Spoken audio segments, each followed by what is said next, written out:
எம்ஜிஆர்னா யார் தெரியும்ல? அவர் மாஸ்னா என்னன்னு தெரியும்ல? அவர் உயிரோடு இருக்கிற வரைக்கும் அந்த சிஎம் சீட்டை பத்தி ஒருத்தராலையும் நினைச்சு கூட பார்க்க முடியல, கனவு கூட காண முடியல. எப்படியாவது அந்த சிஎம் சீட்டை என்கிட்ட கொடுத்துருங்க, என் நண்பர் எம்ஜிஆர் திரும்ப வந்ததுக்கு அப்புறம் நான் திருப்பி கொடுத்துறேன்னு தன்னோட எதிரியை கூட மக்கள் கிட்ட கெஞ்ச வச்சவர் எம்ஜிஆர். எப்படி கெஞ்ச வச்சவர்?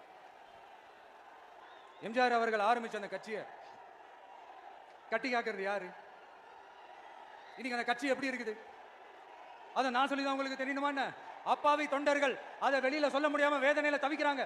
2026 சட்டமன்ற தேர்தலில் யாருக்கு ஓட்டு போடணும், எப்படிப்பட்ட ஆட்சி இங்க அமையணும்னு அந்த அப்பழுக்கற்ற அந்த தொண்டர்களுக்கும் ரொம்ப நல்லாவே தெரியும். அதனால என்ன வேஷம் போட்டுக்கிட்டு பாஜக இங்க தமிழ்நாட்டுக்குள்ள வந்தாலும் அவங்க வித்தை எல்லாம் இங்க வேலைக்கே ஆகாது. இப்படி பொருந்தா கூட்டணியா இந்த பாஜக கூட்டணி இருக்கிறதுனால இப்ப ஆட்சியில இருக்கிற இந்த வெற்றி விளம்பர மாடல் திமுக என்ன செய்துன்னு தெரியும்ல? பாஜகவோட உள்ளுக்குள்ள ஒரு உறவை ஒன்று வச்சுக்கிட்டு வெளியில எதிர்க்கிற மாதிரி ஒரு டிராமா ஒன்று பண்ணிக்கிட்டு, எதிர்கட்சியா இருந்தா போங்க மோடின்னு பலூன் விடுறது, ஆளுங்கட்சியா இருந்தா வாங்க மோடின்னு கொடை பிடிச்சிக்கிட்டு கும்பிடு போடுறது. இது மட்டுமா? ஒரு ரைடுன்னு ஒன்று வந்துட்டா போதும், இது வரைக்கும் போகவே போகாத ஒரு மீட்டிங், அதை காரணம் காட்டி டெல்லிக்கு போறது, அங்க ஒரு சீக்ரெட் மீட்டிங் நடத்துறது. நல்லா நோட் பண்ணணும் மக்களே, அந்த மீட்டிங் அப்புறம் இந்த இஷ்யூ அப்படியே காணாம போயிருக்குமே.